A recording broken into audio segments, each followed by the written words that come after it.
해수 수조나 열대어 수조나 기르시는 분이 본인 수조의 사이클을 잘 이해하고 있지 못하면 어떤 상황이 벌어졌을 때 제대로 대처하지 못해 아끼는 생물들을 잃을 수도 있으니까요.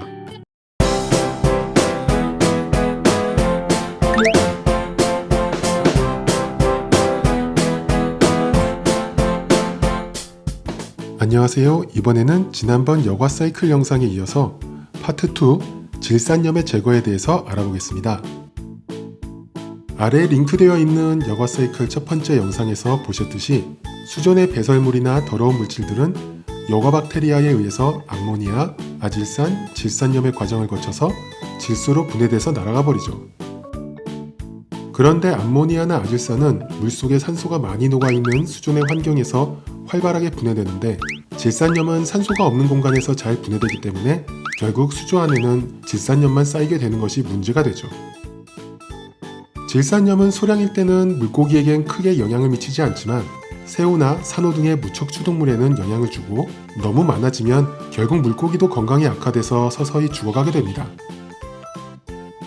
그러면 어떻게 하면 질산염을 없앨 수 있을까요? 가장 확실한 방법은 환수입니다. 가장 빠른 방법이기도 하죠.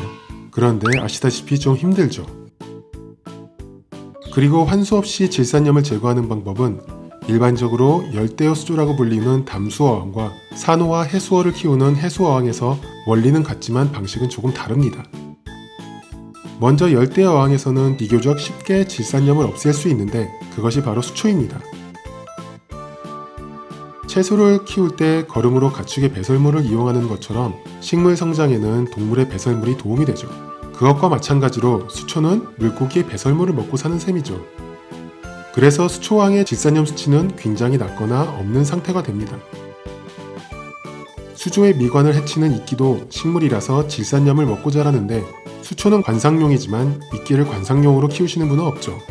여튼 수초 안에 식물이 번성하게 되면 질산염이 제거됩니다. 해수어항에서는 해초들이 그 역할을 담당하고 있죠. 그런데 해초도 예쁘지만 대부분의 해수어항을 하시는 분들은 해초가 가득한 수조보다 산호와 해수어가 어우러진 광경을 보기 위해서 키우시죠. 그런데 산호는 외모와 달리 동물입니다. 질산염이 많아지면 치명적이죠. 그래서 질산염을 제거하기 위해 수조 한 켠이나 선프에 별도로 해초나 이끼를 키워 질산염을 제거하는데 이 공간을 리퓨지움이라고 합니다. 이끼를 임의로 키우는 알게 필터라는 것도 있죠. 사실 좀 더 깊게 들어가면 굉장히 복잡해집니다.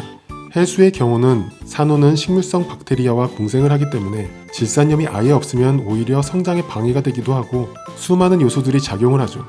그러나 처음 물생활을 시작하시는 분이라면 이 정도까지만 아셔도 도움이 될 것 같습니다. 해수에서의 방법을 소개해드린다면 오래된 방식으로는 수조의 혐기성 공간, 즉 산소가 없는 공간을 만들어줘서 질산염을 제거하는 박테리아들이 살 수 있게 해주는 것입니다. 첫 번째로는 자베르 시스템이라고 불리우는데 바닥재를 10cm 이상 두껍게 깔아서 아랫부분은 거의 산소가 닿지 않는 공간으로 만들어주는 방식입니다.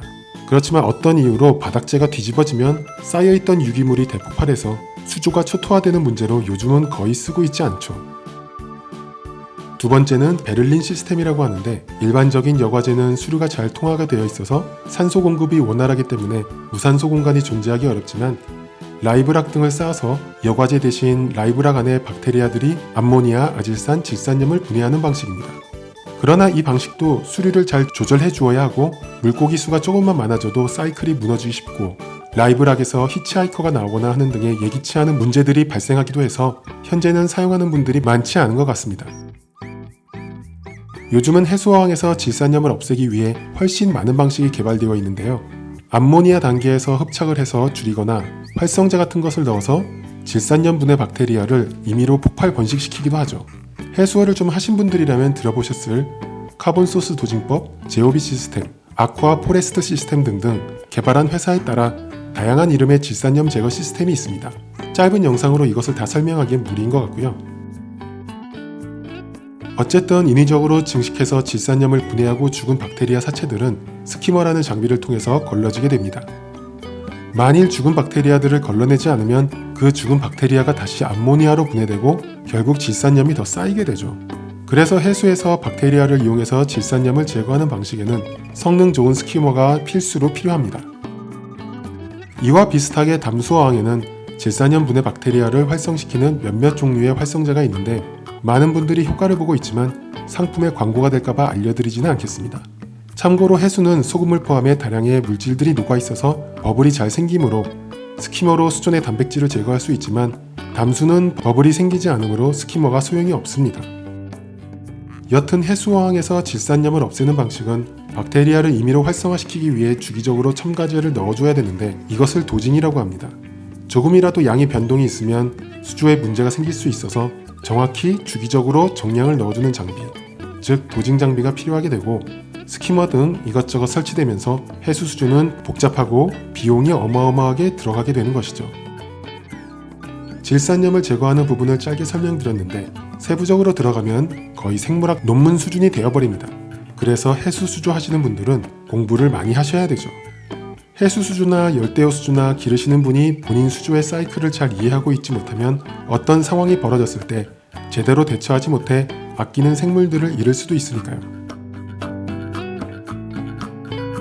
재미있게 보셨으면 구독과 좋아요 부탁드리고요. 궁금하신 점은 댓글에 남겨주시면 아는 범위 안에서 답변 드리겠습니다. 감사합니다.